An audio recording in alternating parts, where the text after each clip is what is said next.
Hustle culture always demands more, while minimizing the pain, stress, and trauma embedded within it.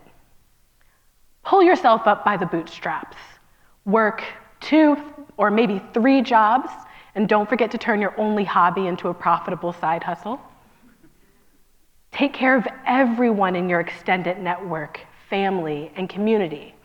And somehow, in the crumbs of time that are left, find space for rest. Why are we, as individuals and as a larger society, so very bad at slowing down to actually rest? I know, as a psychologist, that rest can feel foreign or even unsafe for those who've experienced trauma.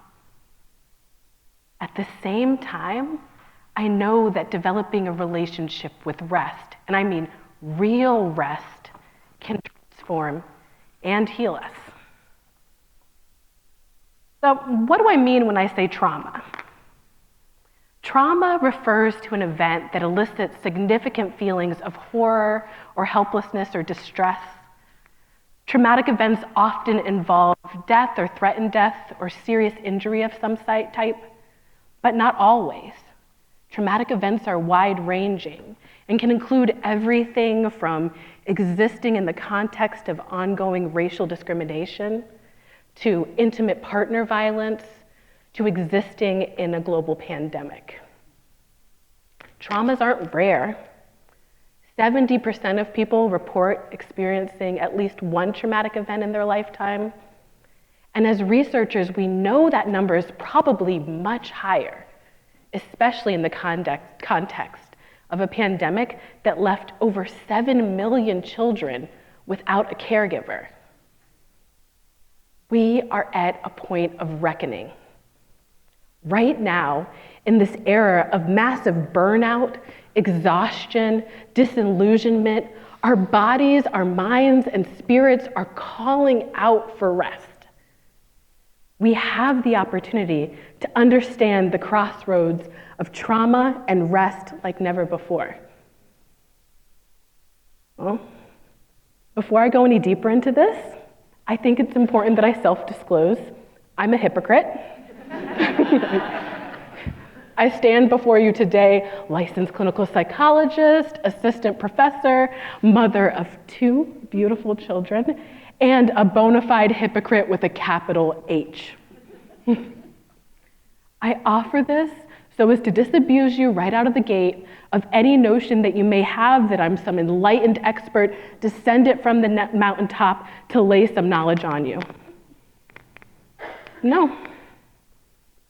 Growing up, I internalized every message embedded within racial trauma that as a Black person, I need to work twice as hard for half as much. That rest is a luxury that's meant for other people, never for me. And that as a Black woman, I need to be above reproach in every space that I occupy. So, how can we, against the odds, reclaim a relationship with rest? If your journey with rest looks complex and messy, I invite you to put away the Instagram or TikTok vision of perfect rest, and with some of that space freed up, be able to self-author what meaningful, restorative rest might look like for you. So, our relationship with rest often points to our traumatic wounds, and traumas tend to communicate a few messages loud and clear. That we're worthless, the world is unsafe, and we can't really trust ourselves or other people. In that context, it makes sense that rest can feel pretty terrifying. So, in order to heal some of those wounds, I don't think that there's any one quick fix or magic bullet, but I propose 3 steps that can at least get us started in the journey. So, for number 1, we examine our rest narratives, also known as the stories we tell ourselves about rest. For most of us, those stories start in our childhood.